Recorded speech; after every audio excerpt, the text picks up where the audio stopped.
Ciao a tutti, benvenuti nella cucina del mio home restaurant. Oggi andrò a preparare un piatto di pasta fresca con un sugo di gallinella. Come pasta fresca andrò a fare dei maccheroni fatti in casa col ferro, preparazione molto antica, molto semplice ma anche molto buona. Gli ingredienti per il sugo: 2 gallinelle freschissime, dei pomodori datterini, capperi, pinoli, olive taggiasche denocciolate, aglio, del vino bianco e del buon peperoncino, sale, pepe, olio extravergine d'oliva taggiasco. Per l'impasto 150 g di semola di grano duro, 150 g di farina 00, un po' di sale e 160-170 ml di acqua. E poi il nostro ferretto. Normalmente il ferretto è quadrato, se no va bene anche uno rotondo. Inizio mettendo le 2 farine nella planetaria, aggiungo un po' di sale e poi vado a impastare a bassa velocità aggiungendo l'acqua a filo. Non la metto tutta perché poi in base all'umidità e alle condizioni climatiche le farine assorbono anche in modo diverso. Quindi alla fine, quando vedo che l'impasto ha la consistenza adatta, vado a finirlo a mano per renderlo bello liscio. È il classico stile casalingo. Una volta che l'impasto è bello liscio lo lascio riposare per almeno 30 minuti e poi lo incomincio a stendere. Per rendere i maccheroni tutti uguali uso lo stile che mi hanno insegnato queste mani antiche, dove si vede che hanno lavorato per molto tempo e hanno molta esperienza. Cerco di farli tutti uguali perché poi anche nell'impiattamento è molto importante che non ci siano formati strani in giro. Incomincio a stenderli, basta inserire il ferretto al centro, chiudere e poi con le mani si va ad allargare la pasta piano piano fino a ottenere lo spessore desiderato. E questo è il risultato.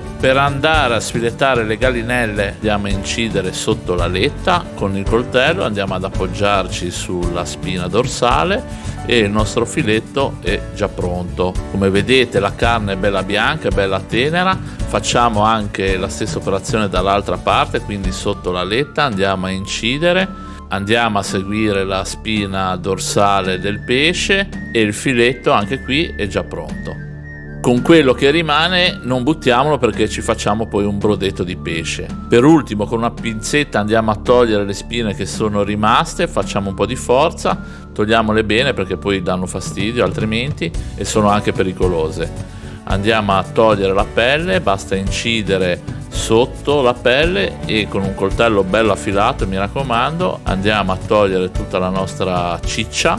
E questo qua è il filettino spellato, pulito, già pronto all'uso. Anche la pelle non buttatela perché va bene per il brodo di pesce. Ed ecco qua dei bei filetti di gallinella sfilettati e senza spine, la pelle e un po' di ritagli e quello che resta delle gallinelle. Incomincio a fare il brodo di gallinella, quindi metto l'olio extravergine d'oliva taggiasco, l'aglio, inserisco quello che è rimasto delle gallinelle, aggiungo anche i ritagli e la pelle, faccio insaporire e poi aggiungo 1 litro di acqua e faccio andare per almeno un'ora. Incomincio a tagliare anche i filetti di gallinella che avevamo pulito e spinato, li vado a fare abbastanza piccoli tipo ragù. Taglio anche i pomodori datterino a pezzi abbastanza piccoli. Posso incominciare a fare il sugo, metto l'olio extravergine d'oliva taggiasco nella padella, aggiungo uno spicchio d'aglio, quando è bello caldo aggiungo la gallinella che ho tagliato a pezzetti, lascio andare per 2-3 minuti, sfumo con un po' di vino bianco, faccio evaporare l'alcol,